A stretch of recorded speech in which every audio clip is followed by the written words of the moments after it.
date est une raffinerie dont les travaux ont commencé en 1957. C'est une raffinerie coloniale. Depuis lors, on n'avait pas pu faire une nouvelle raffinerie. Donc, il y a des projets de construction de 5 nouvelles raffineries. Donc, 3 sont déjà lancés. Il y a d'autres projets routiers, il y a des projets agricoles, ainsi de suite. Donc, dans les 122 méga projets, on a déjà exécuté certains, d'autres sont étudiés. Et c'est ça la différence entre le projet et le programme Simandou. Peut-être pour embrayer sur la question de Basekou, quand on parle du programme écoutez, Simandou 2040, on entend parler d'un investissement de plus de 200 milliards de dollars américains. Comment l'État guinéen va s'y prendre pour mobiliser un tel financement? Ou bien l'État guinéen veut compter sur les ressources générées écoutez la partie là pour pouvoir financer un tel programme? L'État guinéen veut compter en gros sur 4 choses ici, si vous voulez.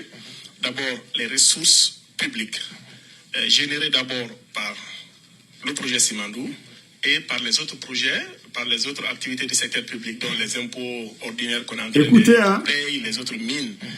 Il faut rappeler que la Guinée est un pays de bauxite. Tout à fait. Nous ne sommes pas un pays de fer. Donc les ressources qu'on va générer dans le secteur de la bauxite, donc toutes ces ressources publiques d'abord vont contribuer à financer le projet. Les bailleurs de fonds traditionnels que nous connaissons, et avant-hier vous avez remarqué que la Banque mondiale a doublé son engagement sur la Guinée pour le prochain CPF en tant qu'ancien programme ancien de la Banque mondiale. Avant, on était à 1,5 milliard de dollars. Et ces dernières années, on est venu à 1 milliard de dollars. Là, la banque a décidé de partir d'1 milliard à 2 milliards de dollars de ses engagements. Ça aussi, sont des ressources supplémentaires qu'on va générer. Aussi, il y a le secteur privé qui va mobiliser des ressources importantes. Donc quand vous voyez 200 milliards de dollars, j'en parlais avec le ministre Diva la semaine passée, il était de cabinet président du comité stratégique. Sur Simandou, avec les accessoires, on est autour de 23 milliards de dollars déjà mobilisés. Sur chacun des 3 projets, les raffineries, on est à 1,2 à 2,2 milliards de dollars mobilisés. Quand tu les mets ensemble, tu as autour de 28 milliards de dollars mobilisés déjà sur les 2 premières années d'un programme de 14-15 ans. Donc nous sommes sur une trajectoire qui rassure, même si aujourd'hui là... Famille, vous avez compris. Vous-même, vous avez compris la partie là. C'est-à-dire, on lui a posé... C'est-à-dire, ils étaient là à faire la propagande qu'ils ont besoin de 200 milliards pour l'émergence de la Guinée. Vous-même, Abakar a posé la question. Mais on nous parle des chiffres. 200 milliards. Comment vous allez mobiliser les 200 milliards? Bon, vous-même, vous avez écouté, hein? Nous disons c'est l'État guinéen. Qu'est-ce qu'on gagne dans les mines? Ce qui appartient à la Guinée, c'est ça le développement. C'est ça pour nous. C'est-à-dire des routes pour nous, des bus pour nous, des écoles, des centres de santé. C'est ça, nous, notre développement, notre émergence. Mais le chemin de fer, les contrats signés, 35 ans, c'est pas pour nous. Et vous parlez de 2040. 2040, 15 ans. Vous avez signé des contrats de 35 ans. Quelque chose qui n'est pas pour la Guinée. Comment vous allez parler de l'émergence de la Guinée, dont vous avez besoin de 200 milliards et compter l'investissement des privés dedans, comme si... Non mais, vous-même, vous avez vu... le président Alpha Condé avait raison. Plus le mensonge est gros, le Guinéen y croit. On lui pose la question de nous dire comment vous allez mobiliser les ressources, c'est-à-dire 200 milliards. Il vient dire, ah, déjà Simandou, ils ont déjà dépensé 15 milliards par là, c'est-à-dire les raffineries là, voilà, 3 milliards, donc au total... on a à peu près à 23 milliards. Vous voyez comment les gens la jouent avec l'esprit des Guinéens? Un gouvernement qui dit qu'ils ont un programme, qui vont mobiliser les ressources. Lui-même, il nous a dit ici que Simandou va rapporter 1 milliard. 1 milliard par an. 15 ans. Moins 200, il reste combien? 185 milliards. Ils vont enlever où? Lui-même, il vient dire qu'il est un ancien de la Banque mondiale. Que la Banque mondiale vient de doubler. La Banque mondiale n'a rien donné à la Guinée. Je dis, je répète, la Banque mondiale n'a rien donné à la Guinée. Vous vous rappelez la dernière fois quand ils étaient partis à Dubaï avec Sougoumou. Vous avez oublié? Je vais vous rappeler, je vais vous rafraîchir un peu la mémoire. Et ces documents sont toujours là. Qui n'avait pas vu ça?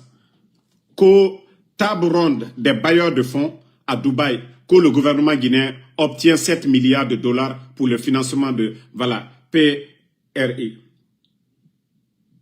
Voici, ça est devant vous. Mais est-ce qu'on vous a parlé? Pourtant, ils ont pris l'argent du contribuable guinéen, aller faire le show à Dubaï, payer les hôtels, les primes de voyage, tout ça là, dans l'argent du contribuable guinéen. Est-ce qu'on vous parle de 7 milliards aujourd'hui? Je vous dis, le CNRD, c'est la honte. Ils veulent nous faire rêver. Vous avez écouté la ministre de l'économie et des finances parler de 3 milliards. Vous pensez que la Banque mondiale est fou pour donner 5 francs à la Guinée? Pourtant, eux, ils nous parlent de 2027-2035. La Banque mondiale n'a rien donné. Rien. Ce gouvernement-là, personne n'a confiance au CNRD. Ils les ont demandé d'auditer les marchés. Il y avait plus de 2 milliards et quelques dans les caisses. Mamadi est venu, il n'a pas payé 5 francs de dette intérieure. Pourquoi? Depuis que le CNRD est venu, il ne paye rien. Je vous ai parlé de Burkina. 1200 milliards de francs CFA de dette payés par le gouvernement du capitaine Ibrahim Traoré, un pays en guerre. Et la Guinée, ils ne font qu'endetter le pays. Ils ont étouffé les banques privées. L'année dernière, ils ont demandé de mobiliser 1500 milliards. Est-ce qu'ils ont obtenu quelque chose? Parce que même les banques, les compagnies d'assurance, les gens sont fatigués. Les gens sont fatigués.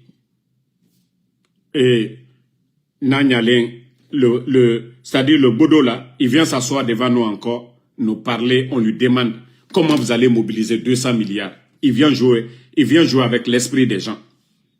L'investissement des privés. Vous vous dites que vous êtes un gouvernement. Vous avez une vision. Vous voulez développer la Guinée. Comment vous allez encore nous parler de l'investissement des autres? Simandou, c'est le président Alpha Condé. Simandou, c'est Alpha Condé, le président Alpha Condé. N'eût été le président Alpha Condé, on ne parlerait pas de Simandou aujourd'hui. Ces blocs-là étaient vendus. Bernice Taïmet avait acheté. N'eût été les relations du président Alpha Condé, on ne parlerait même pas de Simandou aujourd'hui. Grâce au leadership du président Alpha Condé, on a récupéré Simandou, condamné Bernice Taïmet. L'accord cadre qui était là devant nous, l'accord cadre des 20 milliards avec la Chine, la Guinée n'avait pas pour les 20 ans à venir aller s'endetter. Aujourd'hui, eux, ils vont pleurer derrière les banques privées. Ils vont courir derrière la Banque mondiale. Est-ce qu'au temps du président Alpha Condé, vous avez entendu le gouvernement aller auprès de la Banque mondiale dire il faut forcément... C'est les gens qui venaient vers nous parce qu'on avait des leaders, on avait des responsables, on avait des gens qui maîtrisaient tout. Mais des boudots comme ça là viennent s'arrêter. Oui, Banque mondiale. Avec tout ce qu'on a, on court encore à les quémander. Mais l'accord cadre, avec ce qu'on avait signé avec les Chinois, l'État, le gouvernement guinéen n'avait pas besoin de quémander ou parler ou s'endetter.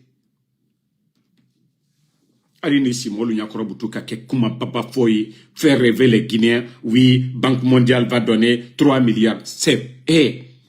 Même 500 millions ne vont pas avoir. Je dis bien, même 500 millions, ils ne vont pas l'avoir. Simandou, on est pris au coup ici. Avec tout ce qui est dette là, les banques là, on va finir de payer ça quand? Les miettes qui vont rentrer. Vous avez 15%. Les miettes qui vont rentrer, il faut rembourser les dettes. Il faut rembourser les banques. Il faut rembourser les compagnies d'assurance. Il faut payer les dettes, les PME et autres là. Quand est-ce qu'on va parler du développement de la Guinée? Et après, vous venez nous saouler avec votre histoire de co-émergence. Quelle émergence? Quelle émergence? Bon. Je vous ai dit, tellement que le pays a étouffé aujourd'hui, ils veulent encore sucer les Guinéens, prendre le peu que le Guinéen a aujourd'hui. Vous voyez la fonction publique, ils ne peuvent pas payer les fonctionnaires. C'est pourquoi ils trouvent des moyens pour licencier les gens. Pour radier les gens à la fonction publique. On parle de plus de 1300 personnes. D'autres même parlent de plus de... C'est-à-dire d'autres disent que c'est plus que ça. Ce sont les chiffres là qu'ils ont mis devant nous. Hein. Mais qu'on parle de plus de 3000 personnes, je dis bien, plus de 3000 personnes radiées à la fonction publique. À part radier les gens à la fonction publique. Mamadi et son gouvernement, le CNRD, vous apportez quoi comme bonheur? Quel emploi vous créez? Un gouvernement doit se vanter de dire qu'ils ont créé de l'emploi pour la population. Mais un gouvernement qui se vante de dire, oui, on a radié tel. Vous n'apportez rien aux conditions de vie des travailleurs. Il y a des gens qui sont malades. Vous avez changé les numéros. Hein? J'ai dit, on parle de... Bon, d'autres même disent que c'est 6 000 et quelques. Ça dit, chaque jour, eux, ils sont en train de radier les gens. Créer un vide dans l'administration. Voilà. Le gouvernement, on peut comparer comme c'est un véhicule. Ça dit, chaque partie du véhicule a un rôle à jouer. Vous prenez les phares quand il fait nuit, l'importance des phares. Les clignotants, si vous devez tourner, vous devez indiquer que vous allez tourner. Donc, chaque partie d'un véhicule, l'importance. Mais si vous venez l'administration, chaque département, vous venez, vous radiez les gens. Est-ce que ce gouvernement, dans les conditions normales, va fonctionner bien? On a des enseignants qu'ils ont mis à la retraite, des doyens. Il y a des écoles aujourd'hui, plusieurs écoles sur l'étendue du territoire qui n'ont pas d'enseignants jusqu'au jour d'aujourd'hui. Les enfants vont pas d'enseignants. Vous trouvez ça normal? Vous trouvez ça normal pour un pays? Les enfants n'apprennent pas parce que oui, c'est-à-dire des petites personnes ont décidé, ils ne peuvent pas payer les gens. Donc on va aller, si Mamadou n'est pas présent, si Moussa n'est pas présent, si Benjamin n'est pas présent, boum, ils sont radiés. Ce n'est pas comme ça l'administration. Non. Je vous dis, vous n'avez aucune notion de la République. Le CNRD. Vous n'avez aucune notion de la République. Vous n'avez jamais été des chefs de quartier, à plus forte raison des directeurs, pour venir détruire l'administration de la sorte. Vous vous levez tout d'un coup. Pas de, c'est-à-dire vos contrôles, quand vous venez seulement une fois, c'est fini. Non, l'administration, ça ne marche pas comme ça. Ce sont des Guinéens qui ont étudié. Des Guinéens qui ont étudié pour servir leur nation. Avec la situation du pays aujourd'hui, la cherté de la vie, d'autres n'ont même pas les moyens. Oui, de prendre le bus même pour aller au boulot. Et vous êtes là toujours bruit. Oh, Simandou, Assori, Kaminer. Mais les militaires, je vous ai prévenu, vous allez comprendre après. Ou alors, vous allez faire des mois sans être payé. Est-ce qu'il y a eu un changement? Depuis Damaro Moutangoyama, Moubarak Falaoube, les bonnes personnes nous ont alertés sur ça. Un gouvernement qui compte sur, qui cherche aujourd'hui à s'endetter. Pourtant, le gouvernement d'Alpha Condé, 11 ans, l'opposition était là, les médias étaient là, on n'a jamais entendu que oui, le président Alpha Condé veut s'endetter ou endetter le pays pour le développement. Non, non, non, les ressources que nous possédons. Mais eux, ils sont venus, malgré hein, Simandou, jusqu'à présent, ils sont en train de pleurer. Et malgré que le CNRD a envoyé plus de 29 à 30 000 personnes à la retraite, 29 à 30 000 personnes à la retraite, ils sont incapables de payer les fonctionnaires. Ils sont incapables d'augmenter les salaires des gens. Hein? Voilà. Donc, Nanyale, ta sortie là, il fallait même la fermer. Il fallait même garder le silence parce qu'on vous a posé une question simple. Vous allez mobiliser 200 milliards comment? Ah non. Je crois que votre télé là encore, ils vont fermer. Ah, je crois que télé 24. C'est-à-dire, c'est des questions pareilles qu'il ne faut jamais poser. Vous avez posé la question à Nanyale, comme c'est eux, des boudots comme ça, qu'il a travaillé à la Banque mondiale. Des démarcheurs, des simples démarcheurs comme ça, que des experts à la Banque mondiale. Allah. Non, mais la Guinée souffre. On te pose, vous êtes là, c'est vous qui avez mis votre programme là devant tout le monde, que nous allons mobiliser 200 milliards. Vous n'avez pas fait d'études, rien. Comment vous allez mobiliser? Vous ne maîtrisez même pas le sujet. Vous venez vous asseoir. Oui, pour l'instant, avec les bailleurs de fonds, ça dit Simandou, là, les rails et autres, là, ils ont investi que 20 milliards. Maintenant, les raffineries, ils ont investi. Mais on dit l'État guinéen, vous allez mobiliser 200 milliards où vous tournez à côté. Vous ne pouvez même pas donner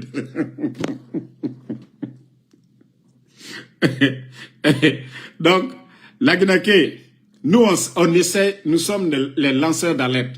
C'est pour vous dire que il est temps de vous réveiller. Il n'y a rien dans leur propagande de Simandou qu'aux 220, 200 combien de méga projets. Ça dit, ils disent même pas de projet qu'aux méga projets. Raffinerie, vous n'avez pas de part dedans. Vous n'avez rien mis dedans. C'est ce que vous appelez méga projet. Hein? C'est ce que vous appelez méga projet. Des gens viennent s'enrichir sur vos dos. Aujourd'hui, c'est des supermarchés que vous allez appeler, c'est des projets de développement, ça. Des petits blancs, des petits toubabs viennent chez vous faire des supermarchés. Ils n'ont pas d'usine. Ils ne fabriquent pas du lait en poudre. Ils n'ont pas d'usine de jus. Même de l'eau potable, ils n'ont pas ces usines-là chez vous. Ils viennent faire des simples boutiques. Et vous parlez ça que des projets de développement. Comme si un Diallo ne peut pas faire de boutique, comme si un Nyakoué ne peut pas faire de boutique en Guinée. Et vous venez nous dire que voilà, c'est ça le développement de la Guinée. Et au Burkina aujourd'hui, je vous dis les parts de Total Énergie, c'est un Burkinabé qui a racheté les parts de Total Énergie. Un Burkinabé qui fait des milliards. Et l'argent là n'est pas envoyé ailleurs. L'argent est au Burkina. Les banques ne sont pas vides. Comme chez nous en Guinée, vous entendez, manque de liquidité. Mais vous avez tout donné aux expatriés. Nos compatriotes, vous avez retiré les permis. Si on doit vendre la bauxite, s'il y a des Guinéens qui peuvent vendre la bauxite, pourquoi ne pas laisser ces Guinéens vendre la bauxite? Au moins l'argent reste chez nous, entre les Guinéens. Mais des complexés, ils préfèrent des petits toubabs. Ils préfèrent donner aux toubabs que de donner à nos compatriotes. Des Guinéens même qui ont l'expérience. Non, non, non. Ils préfèrent donner aux toubabs que de donner à nos compatriotes. Bravo, l'Union. Hey, à l'allure là, nous, ça nous arrange. Vous aurez beau tromper les Guinéens, ils vont comprendre. Vous allez durer dans le mensonge. Demain, vous serez exposé. Le peuple dira, on vous a écouté ici, hein. Mais rien n'a changé. Et rien ne changera. Vous savez, je vous avais parlé de l'affaire de péage, là. Ils ont pris du goût. Parce que le Guinéen ne réfléchit pas. Le Guinéen ne réclame pas ses droits. Tanene, ce petit pont que vous avez vu là-bas, à cause de ce petit pont, même une bonne commune qui est bien gérée peut financer ce genre de pont, le pont de Tanene. Mais ils sont venus nous imposer un péage que chaque jour le Guinéen est obligé de payer et que les chauffeurs, les transporteurs augmentent le transport et les conséquences, c'est le peuple qui paye. Voilà. Ils veulent encore, sur la route nationale, où le CNRD n'a rien financé du tout. Ils n'ont absolument rien financé. Ils n'ont pas fait des projets d'autoroute deux voies, non. Aucun changement sur la route nationale. Vous voyez l'embouteillage, les accidents. Qu'ils vont encore mettre 4 péages. 4 péages. C'est-à-dire, ils prennent du goût à sucer les Guinéens, à voler les Guinéens. Et on a assis. Personne ne parle. Ils sont venus nous imposer des compteurs prépayés aujourd'hui. Si vous avez un enfant qui est malade, il a besoin du ventilo dans la maison, votre prépayé est terminé. Si l'enfant doit mourir, il va mourir. Oui, si l'enfant doit mourir à cause du vent, si vous ne payez pas, le courant, c'est fini. Qui nous a imposé ça? Le CNRD. Pas comment on appelle, de transport public. Et pourtant, à longueur de journée, Mamadi est en train de donner des maisons, des véhicules à des individus. Pourtant, l'État, c'est l'intérêt général qui compte d'abord.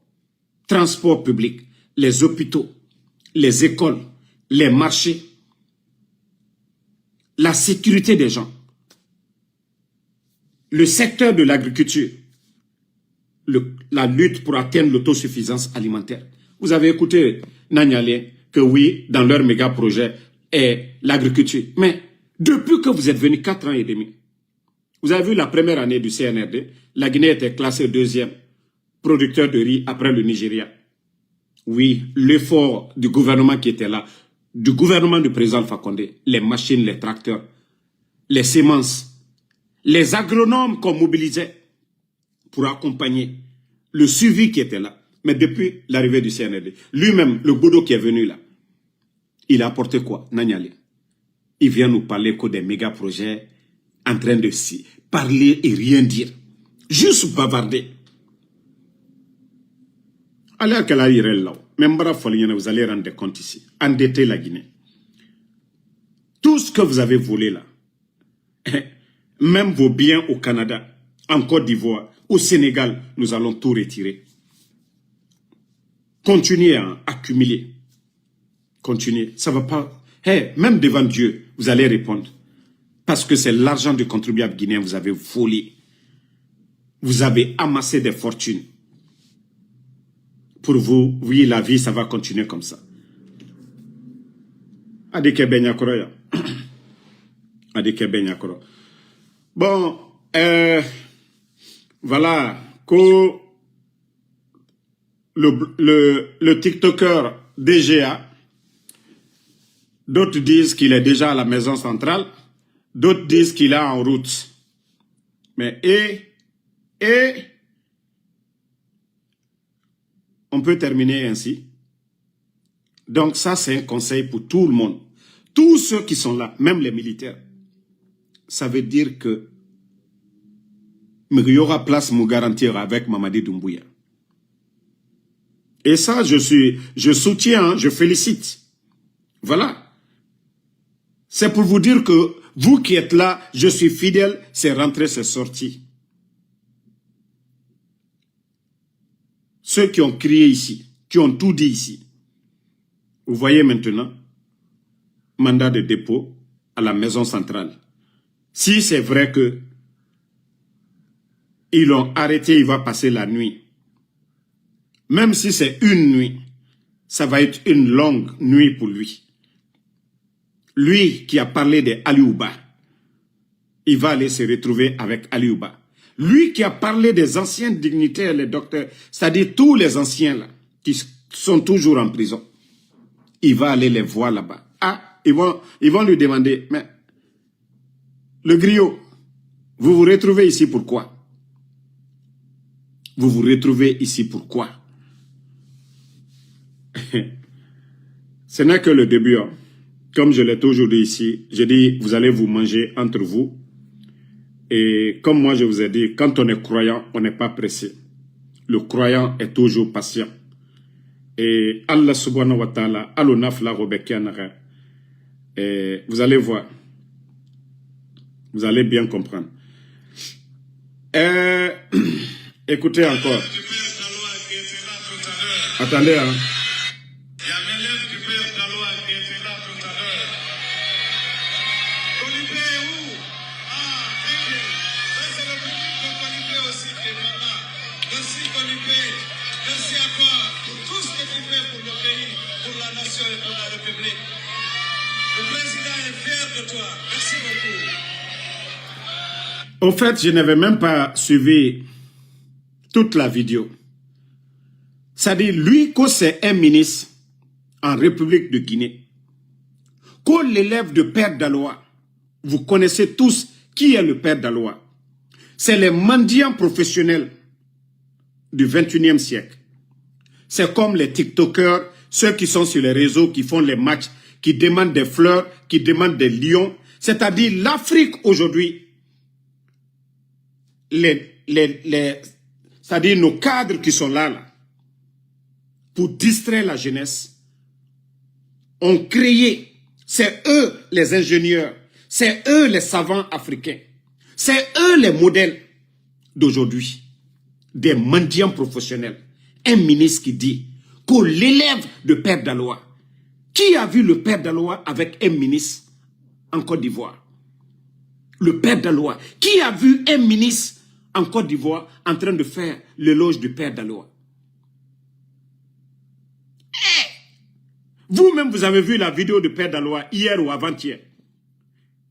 L'inauguration de sa maison de mendicité là. Il a dit aux gens de venir vite. Juste de dire aux gens de rouler. Il a été menacé là-bas. Lui-même, il est sorti pour demander des excuses aux autorités en Côte d'Ivoire, le Père Daloa. Mais que c'est lui qui était dans l'opposition, qui allait de l'autre côté, qui vient distraire les gens publiquement, qu'on l'élève de Père Daloa. Le Père Daloa était un modèle? Ah, la Guinée. Que c'est ceux-là, nos responsables. Le Père Daloa lui-même en Côte d'Ivoire, personne, aucun ministre, aucun cadre sérieux. C'est lui qui court derrière les gens pour mendier. Mais c'est lui qui dit devant tout le monde, c'est Loubalde, que Mamadi Doumbouya est fier de Colipé pour tout ce qu'il fait pour la République. Allah. Hein? Mais comment est-ce qu'on peut rêver du développement de la Guinée avec ça? Hein? Donc, à un moment donné, arrêtez. Toi qui dis le match a commencé, tu peux aller foutre le camp pour aller regarder ton match. Nous, c'est la Guinée qui est importante pour nous. Nous, c'est notre Guinée. Voilà. Donc, comme vous avez vu, c'est Cellou Baldessa qui n'a rien à faire. Voici ces gens-là qui se battaient ici, mettaient la vie des jeunes en danger. Monsieur le Président, transition, Mandamara. Monsieur le Président, transition, Mandamara. Ils se battent tous pour leur intérêt personnel. Ils sont... Je ne dis pas qu'il n'y a pas ces Guinéens-là. Oui, il y a des bons Guinéens. Les Gassama Diaby, oui, on peut les dire, ils sont nombreux. Les M. Mohamed Beavogui, oui. Ces cadres-là sont nombreux, ils sont dans le pays. Qui refusent les avantages qu'on les propose. C'est comme Benito, c'est comme Tidjane, et c'est comme moi, je vous ai dit. Il n'y a pas ce qu'on ne m'a pas proposé. Chaque fin du mois, je n'ai pas à travailler. On me dit non, que moi-même, mon nom, ma personne, c'est-à-dire mon nom dépasse ma personne. Les gens du CNRD. Il y a un qui est venu me voir ici. Il m'a vu, il dit, mais attends, toi, ton nom te dépasse. Il dit, tu dois être dans les grands hôtels. Toi, tu dois être dans des grandes voitures, les Range Rover. Juste pour me pousser à prendre l'argent, à refuser de défendre le peuple. Je lui ai dit, non, non, non. J'ai dit, même moi-même, ma conscience. J'ai dit, pas le peuple. Je peux me taire aujourd'hui. Je peux dire que je ne dois à personne. Mais même ma propre conscience va me frapper. Ma propre conscience. C'est pourquoi je vous dis, si j'étais dans le faux, et de la manière dont ils ont pris mon enfant, j'allais peut-être avoir peur. Mais billahi tallahi, j'ai pas peur. Parce que je sais que mon enfant n'a rien fait. Et je sais que ce que je suis en train de faire, même ces vauriers qui nous combattent aujourd'hui, c'est dans leur intérêt. Oui, parce que nous voulons que la Guinée avance. Toutes les nations l'ont développée, c'est les critiques qui ont poussé des gens à faire des bonnes choses. Si on laisse chacun faire ce qu'il veut, mais il n'y aura pas de recette de l'État. Ce que les gens payent comme impôt, chacun va prendre ça comme pour lui. C'est les critiques, c'est les dénonciations qui pousse les cadres à bien travailler. Mais comme eux, ils ne comprennent pas ça. Ils ne se rendent même pas compte que s'ils nous écoutaient, que c'est eux les gagnants. Si on dit la route là n'est pas bonne, on voit la réaction de l'État, boum, on dit voilà, ils ont fait. C'est-à-dire nous-mêmes, on bat campagne pour eux. On dit voilà, on a dit que c'est pas bon, ils ont fait. Qui prend crédit? C'est eux. Mais tellement qu'ils sont bêtes, pour eux, c'est en allant enlever nos proches que voilà, ils vont nous faire taire. Mais ils n'ont absolument rien compris. Les personnes enlevées, on parlera d'eux. Et c'est l'État aujourd'hui. Vous voyez, à tous les niveaux, les organisations des droits de l'homme parlent de ça. Si vous voyez qu'on ne les accorde même pas de l'argent, jusqu'à présent, Mamadi et son gouvernement, vous pensez que c'est vos flatteries, Banque mondiale a donné 3 millions. On ne vous donnera rien du tout. Ces organisations-là tiennent compte du droit de l'homme en Guinée. Les enfants kidnappés, oui. Les rapports. Est-ce que le droit des enfants... Vous ne voyez pas, vous-même, vous sortez, oui, droit des enfants. Non, non, non. C'est ce qu'on dénonce, c'est ce qui est pris en compte. Ce n'est pas vos bavardages là. Oui, les enfants, habillés contre les enfants. Tout ça, c'est du blabla. C'est ce que nous disons là. C'est ce qui compte. Mais comme vous n'avez pas encore compris, continuez à garder les gens. Continuez à garder. C'est vous les perdants. Quelque chose arrive aux gens, c'est vous les perdants. Quelque chose arrive aux gens, c'est vous les perdants.